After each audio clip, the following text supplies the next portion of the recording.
Is the gentleman. কিছু বলি দাও, বলো क्या बोले? কিছু বলো कैमरा सामने क्या बोलेगा? না। দেশটা কি অবস্থা মানে আছে সেরকম এসআর আতঙ্কে আছে সব মানুষ। এসআর এই ছেলেটার নামটা ভোটার ডি ভোটার।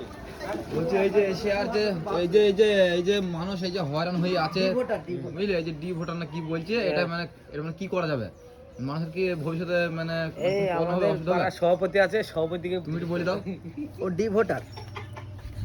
আচ্ছা আমি ডি ভোটার, হ্যাঁ। Dead voter. তাইলে এই যে এশিয়ার নিয়ে এই যে এত কিছু ফর্ম ফিল আপ, এই যে বয়স্ক মানুষরা যে লাইনে যে দাঁড়িয়ে এই যে এত কষ্ট করছে, তাইলে এই যে মানুষ কিছু বলেন। আমি তো বলছি আকিব মিডিয়া এখানে এখন নেই, তা আকিব মিডিয়ার কাছে ভিডিওটা চলে যাবে।